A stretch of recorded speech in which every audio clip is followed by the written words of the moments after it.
Hello everyone, welcome back to online study on. I hope कि friends आप लोगों ने अपना होमवर्क कंप्लीट कर लिया होगा। कल का होमवर्क आपका क्या दिया गया था? पेज नंबर 40 से लेकर के 44 तक लूसेंट सब्जेक्टिव बुक से।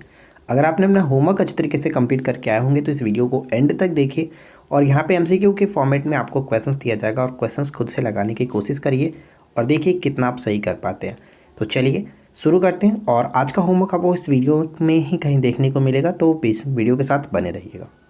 फर्स्ट क्वेश्चन कह रहा है कि गवर्नर जनरल के रूप में लॉर्ड डलहौजी की अवधि क्या थी? लॉर्ड डलहौजी आपको पता होगा कि गवर्नर जनरल के समय में लॉर्ड डलहौजी काफ़ी पॉपुलर था।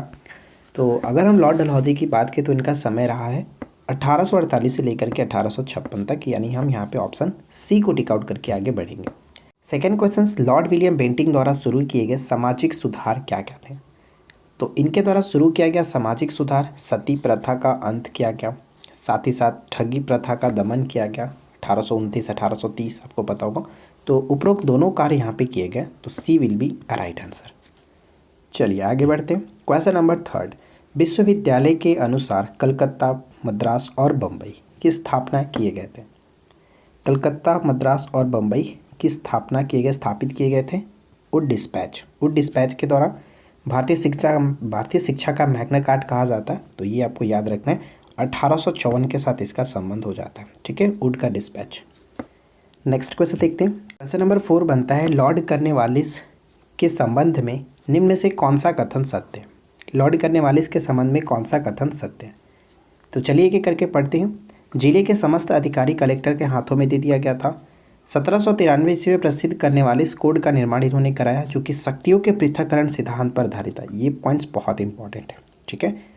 कर्मचारियों के व्यक्तिगत व्यापार पर प्रतिबंध लगा दिया गया, ये भी सही है। तो यहाँ पे राइट आंसर क्या बनेगा? ऑप्शन डी, उपरोक्त सभी कथन सही है। यहाँ पे 2-3 पॉइंट्स जो कि बहुत ज़्यादा पूछा जाता है, ये आपको याद रखना है। पहला पॉइंट जैसे ऑप्शन ए देख रहे हैं, और साथ ही साथ ऑप्शन बी को याद रखना है। और इनके समय की एक और भी महत्वपूर्ण जो घटना थी, स्थायी बंदोबस्त, जिसके बारे में हम लोग आगे देखेंगे।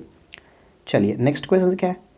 लोक निर्माण विभाग की स्थापना किस गवर्नर जनरल ने की थी? लोक निर्माण विभाग की स्थापना किसने की थी? लॉर्ड डलहौजी ने।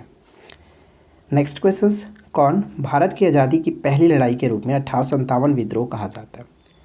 1857 के विद्रोह कहा जाता है, वीडी सावरकर ने कहा है, ऑप्शन बी को टिक करेंगे। चौथा आंग्ल मैसूर युद्ध कब हुआ था? चौथा आंग्ल मैसूर युद्ध कब लड़ा गया? 1799 ईस्वी, 1799 में।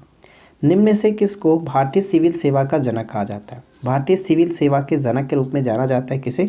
लॉर्ड कॉर्नवालिस को, ऑप्शन बी, लॉर्ड कॉर्नवालिस को। सहायक गठबंधन में प्रवेश करने वाला पहला कौन था? सहायक गठबंधन लॉर्ड वेलेस्ली ने स्टार्ट किया था, और इसमें सबसे पहला प्रवेश करने वाले जो शासक बने हैदराबाद के निज़ाम, यानी राइट आंसर हो जाएगा ऑप्शन ए, जो कि 1798 में स्टार्ट किया गया था। सहायक गठबंधन किसके द्वारा पेश किया गया? सहायक गठबंधन किसके द्वारा पेश किया गया? लॉर्ड वेलेस्ली के द्वारा। ऑप्शन हम ए को टिक करेंगे, लॉर्ड वेलेस्ली। यहाँ से ध्यान रखेंगे, लॉर्ड वेलेस्ली का जो शासनकाल रहा वो कब से कब तक था? 1798 से लेकर के 1805 तक, ठीक है, 1798 से 1805 तक। और जो मैं आपको बता दूँ, एक हुआ था मराठा युद्ध, जो कि हम इनके समय में रख सकते हैं दूसरा मराठा युद्ध, ठीक है। दूसरा जो आंग्ल मराठा युद्ध हुआ था, इन्हीं के समय में हुआ था, लॉर्ड वेलेस्ली के ही समय में हुआ था, ये याद रखना है, ठीक है। चलिए आगे बढ़ते हैं। नेक्स्ट क्वेश्चन क्या कह रहा है कि बेसिन की संधि पर हस्ताक्षर कब किया गया? तो बेसिन की संधि पर हस्ताक्षर हुआ था 1802 ईस्वी में, ऑप्शन सी, 1802 ईस्वी में।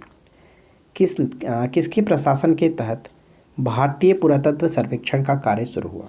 भारतीय पुरातत्व सर्वेक्षण का कार्य शुरू हुआ किसके समय में, किसके प्रशासन में? Lord Curzon, option B. अगला क्वेश्चन, निम्नलिखित में से कौन सा जोड़ी सही ढंग से मेल नहीं है?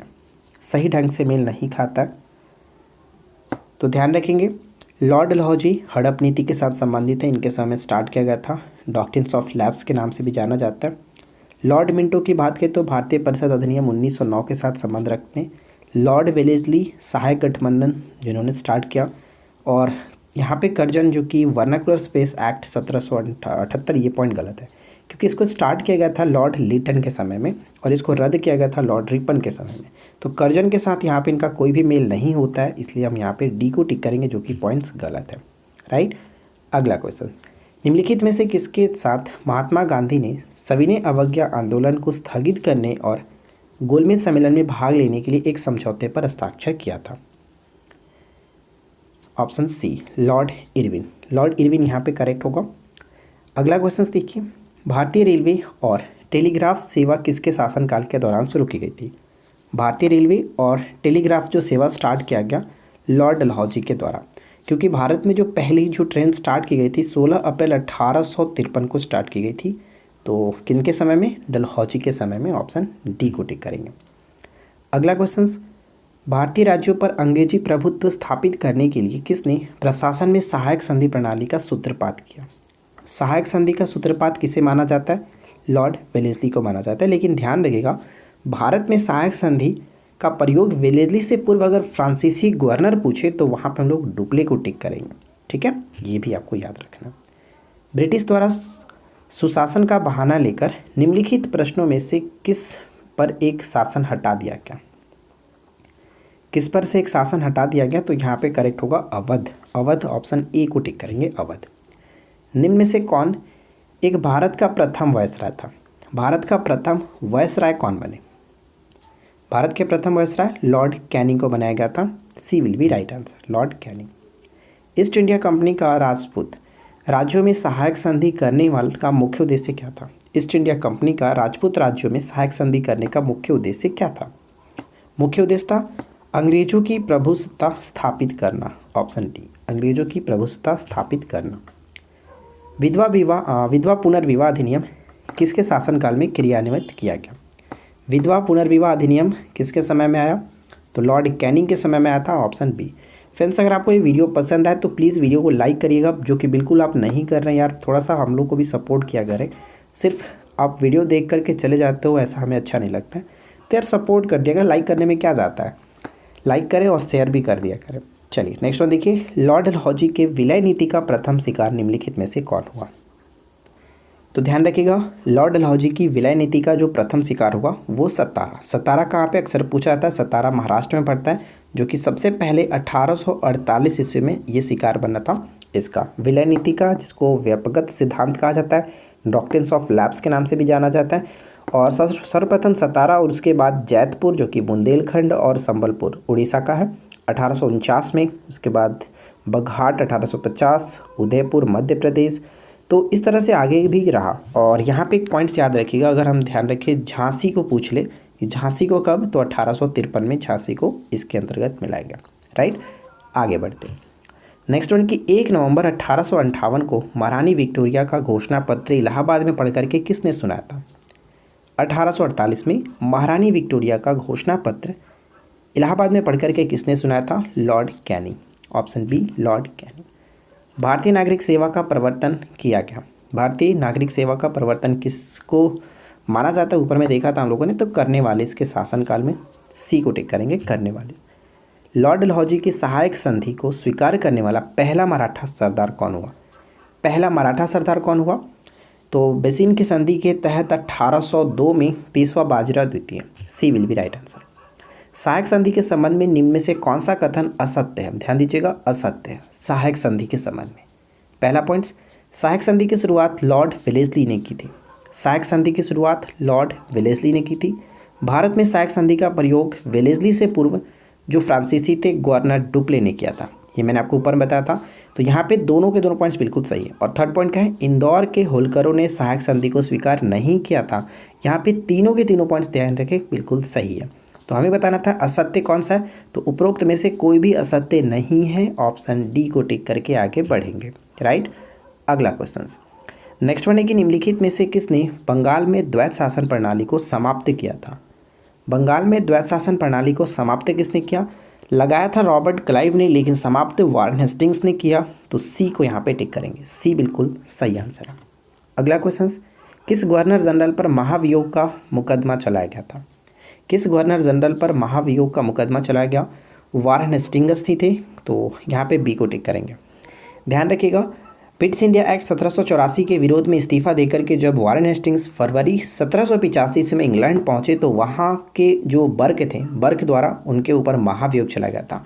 लेकिन इनको 1795 ईस्वी में, ये आपने बुक में पढ़ा हुआ, 1795 ईस्वी में इसे आरोपों से मुक्त कर दिया गया था, ये भी याद रखना है।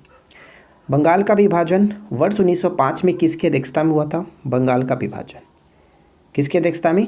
1905 में Lord Curzon. Lord Curzon, option D. Bharat के आखिरी ब्रिटिश वायसराय कौन थे? भारत के आखिरी यानी कि अंतिम जो ब्रिटिश वायसराय हुए वो कौन हुए? Lord Mountbatten. सी को टिक करेंगे, लॉर्ड माउंटबेटन। सहायक संधि स्वीकार करने वाले राज्यों का क्रम क्या है? सहायक संधि स्वीकार करने वाले राज्यों का क्रम क्या है? तो ध्यान रखिएगा, राज्यों के क्रम में सबसे पहले हैदराबाद के निज़ाम थे, यानी ऑप्शन हम यहाँ पे 2 को रखेंगे सबसे पहले। उसके बाद अगर हम देखें तो मैसूर आया था, मैसूर यहाँ पे आ सकता है, मैसूर यानी कि 3, 2 के बाद 3। मैसूर के बाद 1799 के बाद तंजौर, जो कि अक्टूबर 1799 में तंजौर आया, यानी 4, और बाकी हम रख सकते हैं, यानी 2, 3, 4 तो देखिए मैच कर रहा है, 2, 3, 4, 1 बिल्कुल सही आंसर बनेगा। अवध आया था, अवध को कब? 1801 में, अवध 1801। ठीक है, चलिए आगे बढ़ते हैं। अगला क्वेश्चन, श्रीरंगपट्टनम की संधि टीपू सुल्तान और निम्न के मध्य हुई थी। श्रीरंगपट्टनम की संधि। तीसरा, आंग्ल मैसूर युद्ध का समापन श्रीरंगपट्टनम की संधि के द्वारा हुआ, और ये किसके किसके बीच हुआ? तो टीपू सुल्तान के साथ कौन थे? कर्नेवालिस। ठीक है, लॉर्ड कर्नेवालिस, ऑप्शन ए को टिक करेंगे। निम्नलिखित में से कौन बंगाल के स्थायी बंदोबस्त से जुड़ा था? परमानेंट सेटलमेंट के साथ कौन जुड़े हैं? इनके समय के सबसे महत्वपूर्ण घटनाओं में से एक था लॉर्ड कर्नेवालिस के समय में स्थायी बंदोबस्त। निम्नलिखित में से कौन आधुनिक भारत के निर्माता के रूप में जाना जाता है? आधुनिक भारत के निर्माता के रूप में किसे जाना जाता है? Option D, Lord Dalhousie. Lord Dalhousie correct होगा। रॉलेट अधिनियम जो सरकार के अनिश्चित काल के लिए बिना परीक्षण के लोगों को हिरासत करने के लिए अधिकृत करता है, ये किसके समय में हुआ था? Rowlatt act. रॉलेट एक्ट से जुड़े थे Lord Chelmsford. Lord Chelmsford, option A बिल्कुल सही आंसर है। निम्नलिखित में से कौन भारत में स्थानीय स्वशासन के जनक माने जाते हैं? स्थानीय स्वशासन के जनक के रूप में किसे जाना जाता है? तो लॉर्ड रिपन यहाँ पे बिल्कुल सही आंसर है, लॉर्ड रिपन। लॉर्ड रिपन के संबंध से एक घटना और याद रखिएगा, जो कि मैंने आपको ऊपर बताया था, इन्होंने वर्नाकुलर प्रेस एक्ट को रद्द कर दिया था, ये इंपॉर्टेंट है, रद्द कर दिया था। ठीक है, आगे देखिए। भारत में अंग्रेजों के समय में प्रथम जनगणना हुई थी। प्रथम जनगणना कब हुई थी? तो अंग्रेजों के समय में 1872 में जो प्रथम जनगणना हुआ लॉर्ड मेयो के समय में हुआ था, ऑप्शन सी, लॉर्ड मेयो के समय में। और 1881 से जो नियमित जनगणना होता है प्रत्येक 10 वर्ष पर, वो हुआ था रिपन के समय से स्टार्ट हो गया। तो जो क्वेश्चन पूछा जा रहा है उसके according right answer option C होगा। इनमें से किस गवर्नर जनरल ने सबसे पहले पृथक निर्वाचन मंडल की व्यवस्था मुसलमानों को जीतने और उन्हें कांग्रेस के विरुद्ध करने के लिए इस्तेमाल की? किसने? तो राइट आंसर क्या बनेगा? Option D, Lord Minto. Lord Minto, जो कि 1909 के साथ संबंध रखते हैं। अगला क्वेश्चन, निम्नलिखित युगों में से कौन सा एक सही सुमेलित नहीं है? सही सुमेलित नहीं है, तो ध्यान दीजिएगा। Pitt's India act 1784 Warren Hastings के समय में हुआ। डॉक्ट्रिन्स ऑफ लैप्स, जो कि हड़प नीति 1848 इन्हीं के समय, लॉर्ड डलहौजी के समय। वर्नाकुलर प्रेस एक्ट, जो कि ये पॉइंट गलत है, ऊपर हम लोगों ने देखा था, ये पॉइंट यहाँ पे या तो लॉर्ड रिपन होना चाहिए या फिर लॉर्ड लिटन होना चाहिए। लॉर्ड लिटन ने लागू किया, रिपन ने इसको समाप्त किया था। तो यहाँ पे सी को टिक करेंगे, जो कि मैच नहीं करता है। और इल्बर्ट बिल तो रिपन के साथ बिल्कुल सही है। फुट डालो और राज करो की रणनीति किसने अपनाई थी? फुट डालो और राज करो की जो नीति थी, रणनीति थी, ये अपनाई गई थी किसके द्वारा? लॉर्ड कर्जन के द्वारा। ध्यान रखेंगे, लॉर्ड कर्जन के द्वारा। अगला क्वेश्चन, ब्रिटिश भारतीय राज्य क्षेत्र का अंतिम प्रमुख विस्तार हुआ था। ब्रिटिश भारतीय राज्य क्षेत्र का अंतिम प्रमुख विस्तार हुआ किसके समय में? तो डलहौजी के समय में हुआ, ऑप्शन बी। नेक्स्ट क्वेश्चन है, प्राचीन स्मारक संरक्षण एक्ट किस गवर्नर जनरल के कार्यकाल में पारित हुआ? प्राचीन स्मारक संरक्षण एक्ट पारित हुआ था लॉर्ड कर्जन के समय में ही, ऑप्शन सी। अगला क्वेश्चन देखिए। नेक्स्ट क्वेश्चन क्या कह रहा है कि पेशवाई को कब समाप्त कर दिया गया? पेशवा की शक्ति को पूरी तरह से समाप्त कर दिया गया था किसके समय में? तो लॉर्ड हेस्टिंग्स के समय में। लॉर्ड हेस्टिंग्स, यहाँ पे राइट आंसर बनेगा ऑप्शन बी, यानी लॉर्ड हेस्टिंग्स के समय में 1818 में। ध्यान रखिएगा, देखिए एक थे वार्न हेस्टिंग्स। वार्न हेस्टिंग्स का समय 1775 से 1784 तक था, लेकिन लॉर्ड हेस्टिंग्स का समय 1813 से 1823 तक था। और लॉर्ड हेस्टिंग्स के समय की एक और महत्वपूर्ण घटना ये है कि सुगौली की संधि हुआ था 1816 में, तो जिसके तहत आंग्ल नेपाल युद्ध का समापन हुआ। जैसे गोरखा और नेपाल के बीच जो इस तरह युद्ध चल रहा था, जिसे हम लोग आंग्ल नेपाल युद्ध के नाम से जानते हैं, तो ये ध्यान रखिएगा सुगौली की संधि, तो ये बहुत इंपॉर्टेंट बन जाता है। अगला क्वेश्चन कि भारतीय पुरातत्व सर्वेक्षण की स्थापना किसके काल में हुई थी? भारतीय पुरातत्व सर्वेक्षण की स्थापना हुआ था लॉर्ड कर्जन के समय में। सी को टिक करेंगे। ब्रिटिश भारत की राजधानी को कलकत्ता से दिल्ली स्थानांतरण किसके काल में क्रियान्वित हुआ था? कलकत्ता से दिल्ली। कलकत्ता से दिल्ली किसके समय में? Lord Hardinge. ठीक है, यहाँ पे ऑप्शन हम बी को टिक करेंगे। एक्चुअली यहाँ पे लॉर्ड हार्डिंग द्वितीय होगा, लेकिन अकॉर्डिंग टू ऑप्शन अगर आपको इस तरह से दिखे तो कर सकते हैं, ठीक, लेकिन द्वितीय होना चाहिए। राइट, ध्यान रखिएगा द्वितीय यहाँ पे होगा। आगे बढ़ते हैं। नेक्स्ट वन है कि किस वायसराय की हत्या अंडमान निकोबार द्वीप समूह में जब वह भ्रमण पर थे एक दंडित अपराधी द्वारा की गई थी? अंडमान निकोबार में इनकी हत्या कर दी गई थी लॉर्ड मेयो की। ऑप्शन सी लॉर्ड मेयो की। निम्नलिखित में से किस गवर्नर जनरल ने भारत में दास प्रथा को समाप्त किया? दास प्रथा को समाप्त किया गया था 1843 यानी कि 1843 में, और लॉर्ड एलेनबरो के द्वारा। Option B. अगर आपसे चार्टर एक्ट पूछे तो वो चार्टर एक्ट 1833 था, ये भी याद रहेगा। 1833 के चार्टर एक्ट के द्वारा 1843 में लॉर्ड एलेनबरो ने समाप्त किया था। राइट, नेक्स्ट वन, निम्नलिखित युगों में से कौन सा एक सही सुमेलित नहीं है? बताइए कि सही सुमेलित नहीं है, क्या बनेगा राइट आंसर? तो यहाँ पे मेरा सही आंसर हो जाता है option C, vernacular space act. अरे यार, ये क्वेश्चन कितनी बार रिपीट हो चुके हैं, चलिए माफ़ी चाहूँगा। फिलहाल यहाँ पे राइट आंसर ऑप्शन सी होगा। लॉर्ड डलहौजी द्वारा अवध का अंग्रेजी राज्य में विलय निम्न में से किस रीति से हुआ था?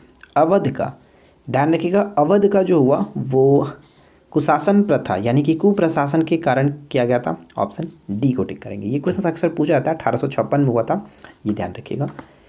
निम्न में से सहायक संधि स्वीकार नहीं की थी किसने? अगर आपने ऊपर में ध्यान से क्वेश्चन देखा होगा तो वहाँ पे मैंने बताया था कि इंदौर के जो होलकर राज्य थे उन्होंने सहायक संधि को स्वीकार नहीं किया था, तो ऑप्शन बी को टिक करके आगे बढ़ेंगे। अगला क्वेश्चन नेक्स्ट वन ये कह रहा है कि 16 अगस्त 1932, ये क्वेश्चन ध्यान रखिएगा, अगस्त 1932, क्योंकि पिछली बार एग्जाम्स में क्वेश्चन पूछा गया था रैमसे मैकडोनाल्ड ने जो सांप्रदायिक पंचायत की घोषणा की थी वो कब की थी? 1932 तो था, लेकिन ऑप्शंस में आपको मंथ पूछा गया था, इसलिए मैं बोलता हूँ हमेशा याद रखिए कौन से डेट कौन से मंथ, क्योंकि ये अब इम्पॉर्टेंट हो चुका है, क्योंकि पहले से कंपटीशन का जो लेवल है वो पहले जैसा नहीं रहा, बढ़ चुका है। तो पहले क्या होता था कि सिर्फ ईस्वी याद रखो काम चल जाता था, लेकिन अब वैसा नहीं है। ईस्वी के साथ आपको डेट और मंथ दोनों याद रखने हैं, तो हमेशा याद रखा करिए, और जो फेमस होता है उस तरह से आपको याद रखना ही रखना है, ठीक है, ध्यान रखेंगे। तो 16 अगस्त 1932, तो ये किसके समय में हुआ था? 16 अगस्त 1932। तो मैं आपको बता दूं यहाँ पे जो राइट आंसर बनेगा ऑप्शन सी, लॉर्ड वेलिंगटन, क्योंकि लॉर्ड वेलिंगटन का जो समय था वो 1931 से लेकर के 36 तक था, 31 से 36 तक था, ये आपको याद रखना है। सी विल बी राइट आंसर। चलिए अगला क्वेश्चन, लॉर्ड वेविल के संबंध में निम्न में से कौन सा कथन असत्य है? निम्न में से कौन सा कथन असत्य है लॉर्ड वेविल के संबंध में? पहला पॉइंट कि इनका शासनकाल 1944 से 47 तक रहा, बिल्कुल सही। इनके समय में 25 जून 1945 को शिमला में एक सम्मेलन बुलाया गया था। इन्हीं के समय में कैबिनेट मिशन 1946 भारत में हुआ था, ये बिल्कुल सही है। तो कोई भी गलत नहीं है, असत्य कोई नहीं, इसलिए ऑप्शन डी को टिक करेंगे। अब बात कर लेते हैं कि कल का होमवर्क आपका क्या रहने वाला है। तो कल का होमवर्क मैं आपको दे रहा हूँ लुसेंट सब्जेक्टिव पेज नंबर 44 से लेकर के 48 तक आपको पढ़ के आना है, 44 से लेकर के 48 तक, ठीक है। चलिए नेक्स्ट वन देखिए, अगला क्वेश्चन, अगस्त प्रस्ताव के संबंध में कौन सा कथन सही है? अगस्त प्रस्ताव के संबंध में, यह प्रस्ताव 8 अगस्त 1940 को अंग्रेजों के द्वारा लाया गया। यह प्रस्ताव लॉर्ड लिनलिथगो के समय में हुआ, क्योंकि लॉर्ड लिनलिथगो का जो समय था 36 से लेकर के 43 तक था, यानी 1936 से 43 तक इनका समय था। तो दोनों के दोनों कथन सही है, सी को टिक करेंगे, राइट। अगला क्वेश्चन, 3 जून योजना का संबंध किससे है? 3 जून योजना का संबंध किससे है? तो ध्यान रखिएगा 3 जून योजना का संबंध होता है लॉर्ड माउंटबेटन से, डी को टिक करेंगे। भारत छोड़ो आंदोलन के समय वायसराय कौन थे? भारत छोड़ो आंदोलन 1942 में हुआ, और मैंने आपको ऊपर बताया था कि 1936 से लेकर के 43 तक लॉर्ड कौन थे? लिनलिथगो थे, यानी ऑप्शन ए को टिक करेंगे, ठीक है। नेक्स्ट वन देखिए, निम्नलिखित कथनों पर विचार करें। तो 2 पॉइंट्स दिया गया, दोनों को पढ़िए और बताइए कि राइट आंसर क्या होना चाहिए।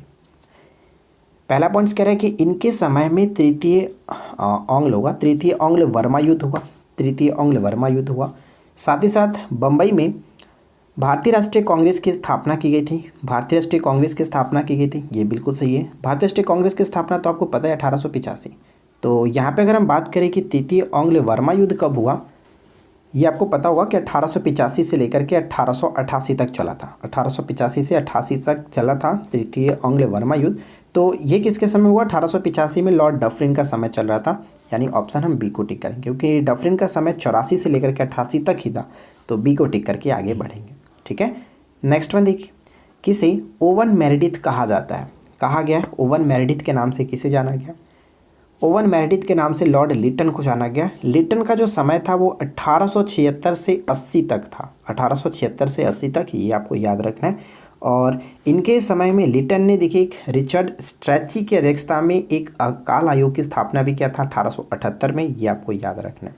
ठीक है फ्रेंड्स, चलिए, और एक क्वेश्चन बहुत बार पूछा था, जैसे कि महारानी विक्टोरिया को कैसर हिंद की उपाधि सम्मानित कब किया गया था, तो इनको 1877 में इन्हीं के समय में किया गया था। ठीक है, 1877 इन्हीं के समय में किया गया था। आज की इस वीडियो का आखिरी प्रश्न आपके सामने है कि पंजाब का प्रसिद्ध कूका आंदोलन किसके समय में हुआ, पंजाब का प्रसिद्ध जो कूका आंदोलन था किसके समय में हुआ था।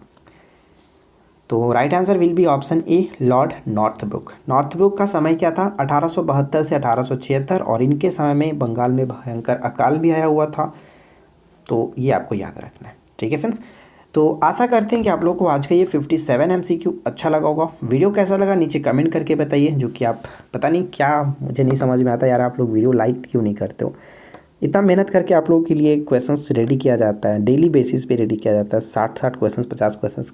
बताइए कि कैसे आप, क्या हम बताएं आपको। चलिए कोई नहीं, अगर आपको अच्छा लगे तो वीडियो को लाइक कर दीजिएगा, दोस्तों के साथ शेयर भी कर दीजिएगा, साथ साथ चैनल को सब्सक्राइब करके नोटिफिकेशन बेल आइकन को ऑल पे सेट करके रखिए, ताकि आने वाली वीडियो की नोटिफिकेशन आपको मिलती रहे और आप वीडियो को मिस ना कर पाओ।